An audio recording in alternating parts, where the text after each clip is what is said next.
पिछले 2 सालों से जो नौटंकी खेली जा रही थी, टीवी से लेकर यूट्यूब से लेकर सोशल मीडिया तक, आज वो खेल संपन्न हो चुका है।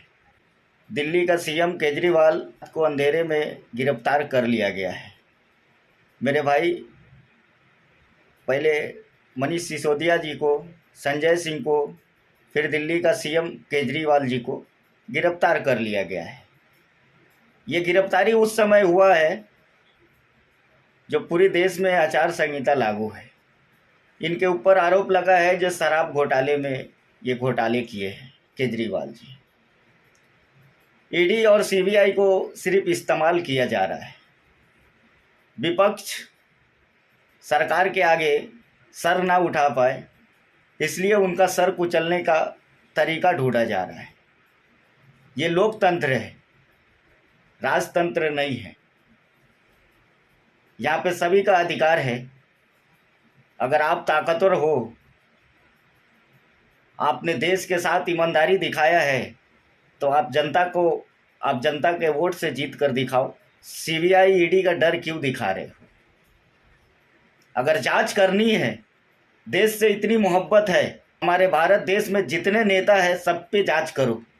मुझे उम्मीद है कि इन सारे नेताओं के जब जांच होने लगेगी तो भारत के पूरे नेता सलाखों के पीछे होंगे, क्योंकि इनमें कोई भी ऐसा नहीं है जो भ्रष्ट नहीं है और देश का जनता का पैसा लूट के नहीं खाया है। अगर ऐसा नहीं होता तो ये सैलरी से अपना घर भी नहीं चला पाते। तो इनके पीछे 10-10, 20-20 गाड़ियाँ चलती है, ये कहाँ से आता है? इनके फार्म हाउस कहाँ से आते हैं? ये बड़े बड़े शौक कहाँ से पूरे होते हैं? ये हमारा और आपका पैसा है, हम गरीबों का पैसा है, जो हम टैक्स के रूप में पे करते हैं सरकार को, और सरकार गलत जगह इस्तेमाल करती है हमें और आपको बर्बाद करने के लिए। मेरे भाई, आप सवाल पूछिए सरकार से, उस टैक्स का क्या होता है? ये पहली बार हुआ है इतिहास में जो पूरे देश में आचार संहिता लागू है और एक स्टेट का सीएम गिरफ्तार हो जाता है। ये दिखाया जाता है कि भाई हम कुछ भी कर सकते हैं, हमारे सामने सर मत उठाओ, आपके सर कुचल दिए जाएंगे। यही हमारे भारत देश में जितने छोटे छोटे कारोबारी हैं, उनके कारोबार आज ठप पड़े हैं। उनके पास पैसा नहीं है जो अपने काम को आगे बढ़ा सके। उनके पास उतनी क्षमता नहीं है जो अपना घर परिवार चला सके। लेकिन यहीं पे 2-4 पूंजीपतियों को और करोड़पति अरबपति बनाया जा रहा है। उनकी भी जांच होनी चाहिए।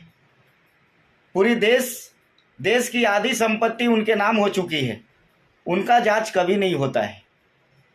जो बड़े बड़े कारोबारी है 2-4, उनकी जांच सरकार नहीं करवाती है। उनके पीछे सीबीआई ईडी को नहीं लगाती है, क्योंकि उनसे फंडिंग आती है।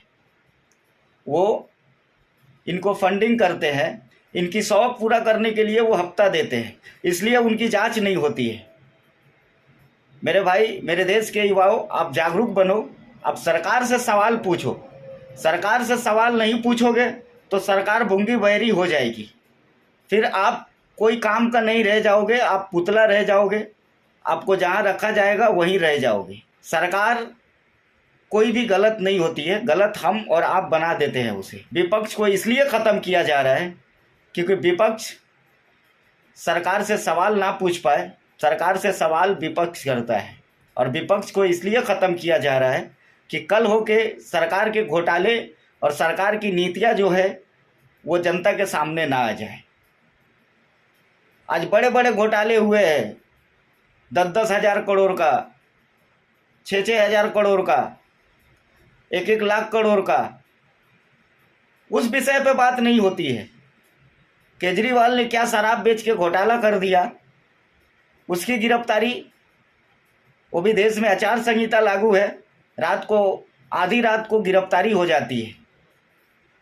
अगर इतनी ईमानदारी से काम करती है ईडी और सीबीआई, तो मैं उनसे ये अपील करूंगा कि मेरे भाई, अगर आप किसी के दबाव में नहीं आके काम कर रहे हो, आप अपनी तरीके से काम कर रहे हो, तो आप इंक्वायरी कीजिए, पूरे हमारे भारत देश के नेताओं का जांच कीजिए। 2-4 पूंजीपति हैं जिनके नाम पूरा आधा भारत हो चुका है, छोटे मोटे व्यापारी का धंधा बंद हो चुका है, आप उनकी जांच कीजिए ना मेरे भाई।